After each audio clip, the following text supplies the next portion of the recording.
নমস্কার। আজ আমরা ভারতের ভবিষ্যতের জন্য খুবই গুরুত্বপূর্ণ একটা বিষয় নিয়ে আলোচনা করব। India AI impact summit ২০২৬।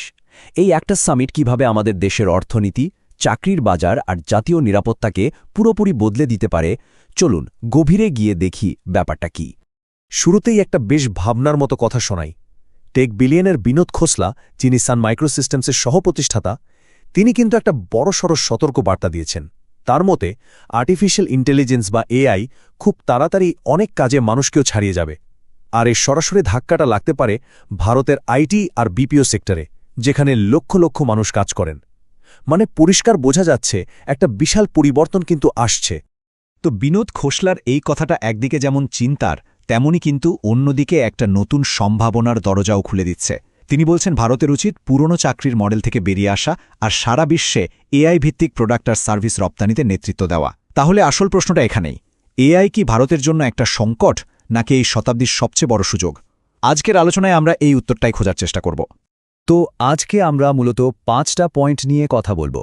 ভারতে এআই খাতে কি অনসম পরিমাণ বিনিয়োগ হচ্ছে, আমাদের অর্থনীতিতে এর প্রভাবটা ঠিক কি হতে চলেছে, চাকরির বাজারে কি ধরনের ওলটপালট হতে পারে, দেশের সুরক্ষায় এআইয়ের ভূমিকা, আর সবশেষে এই পথে এগোতে গেলে আমাদের সামনে চ্যালেঞ্জগুলোই বা কী আর তার সমাধানই বা কী। প্রথমে আসা যাক বিনিয়োগের অঙ্কটা নিয়ে, মানে এর ব্যাপ্তিটা ঠিক কতটা বড় সেটা একবার বোঝার চেষ্টা করি। ইন্ডিয়া এআই ইম্প্যাক্ট সামিটে যে ঘোষণা হয়েছে তা ভারতের টেকনোলজির ইতিহাসে একটা নতুন অধ্যায় শুরু করেছে বললেই চলে। ভাবা যায় $250 বিলিয়ন, ভারতীয় টাকায় প্রায় 20 লাখ কোটি টাকা। অঙ্কটা শুনলেই মাথা ঘুরে যায়, তাই না? এটা এতটাই বড় যে আমাদের চন্দ্রযান বা মঙ্গলযান মিশনের মোট খরচের চেয়েও কয়েক হাজার গুণ বেশি। দেশের জিডিপির প্রায় 6 থেকে 7% সমান এই বিনিয়োগই বলে দেয় এআই বিপ্লবের চালকের আসনে বসতে ভারত ঠিক কতটা তৈরি। আর হ্যাঁ, যারা সরকারি পরীক্ষার জন্য পড়াশোনা করছেন তাদের জন্য এই তথ্যগুলো কিন্তু খুবই জরুরি। মনে রাখবেন, সামিটটা হয়েছিল নতুন দিল্লির ভারত মণ্ডপে, যেখানে ৮০টারও বেশি দেশ অংশ নিয়েছিল। মূল লক্ষ্য ছিল একটাই, ভারতকে একটা গ্লোবাল এআই হাব হিসেবে গড়ে তোলা।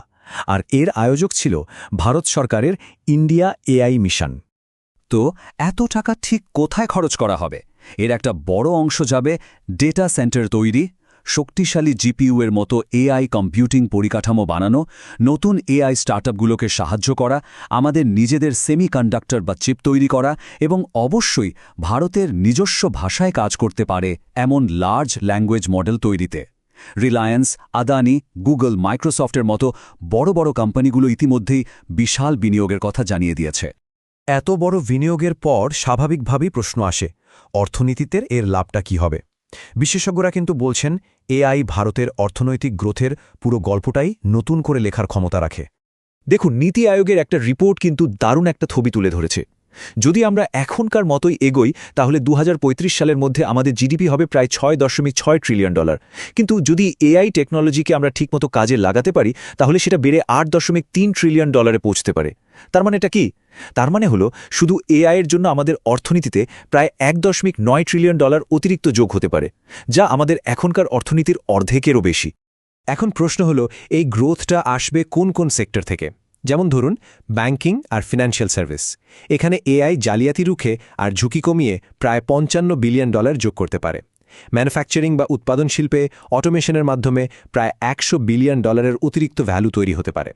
এছাড়াও ওষুধ তৈরি, ইলেকট্রিক গাড়ি আর মহাকাশ গবেষণার মতো হাইটেক ফিল্ডে এআই ইনোভেশনের গতি অনেক বাড়িয়ে দেবে। কিন্তু এই যে এত ট্রিলিয়ন ডলারের অর্থনীতি, এত বদল, এর একটা বড় প্রভাব তো চাকরির বাজারে পড়বেই, তাই না? কিন্তু সেই প্রভাবটা ঠিক কেমন হবে?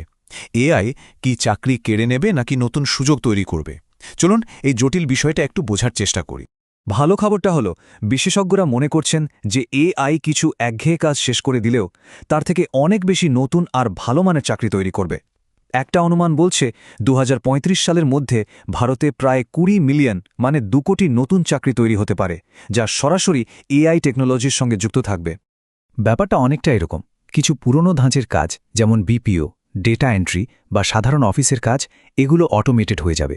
আর তার জায়গায় এআই ও machine learning engineer, data scientist, robotics ইঞ্জিনিয়ারদের মতো হাই স্কিল্ড কাজের চাহিদা রকেট গতিতে বাড়বে।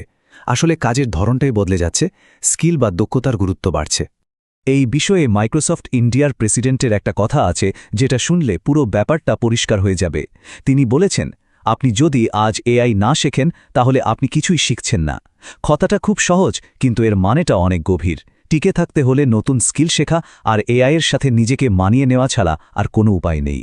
অর্থনীতি আর চাকরির বাজারের এই বিশাল পরিবর্তনের পাশাপাশি এআই এর সবচেয়ে স্ট্র্যাটেজিক প্রভাব কিন্তু পড়তে চলেছে আমাদের জাতীয় সুরক্ষার মতো একটা গুরুত্বপূর্ণ ক্ষেত্রে।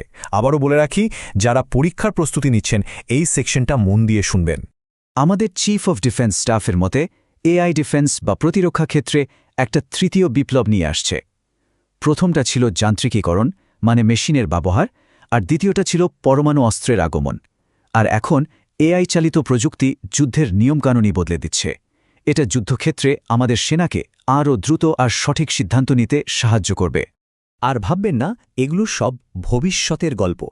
এর অনেক কিছুই কিন্তু অলরেডি ব্যবহার হচ্ছে, যেমন মন্ত্রার মতো চালকবিহীন যান, শত্রুর উপর নজর রাখার জন্য intelligence surveillance system, cyber attack আটকানো আর বিভিন্ন সেন্সর থেকে পাওয়া ডেটা একসাথে করে যুদ্ধের একটা কমপ্লিট ছবি তৈরি করা।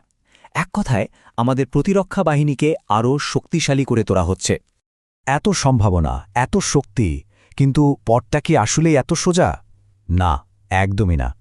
এআই এর এই যাত্রা সফল করতে হলে ভারতের সামনে যে বড় চ্যালেঞ্জগুলো আছে সেগুলোর দিকেও আমাদের তাকাতে হবে। তাহলে আমাদের সামনে মূল চ্যালেঞ্জগুলো কি? দেখুন, সবচেয়ে বড় সমস্যা হল স্কিলড লোকের অভাব।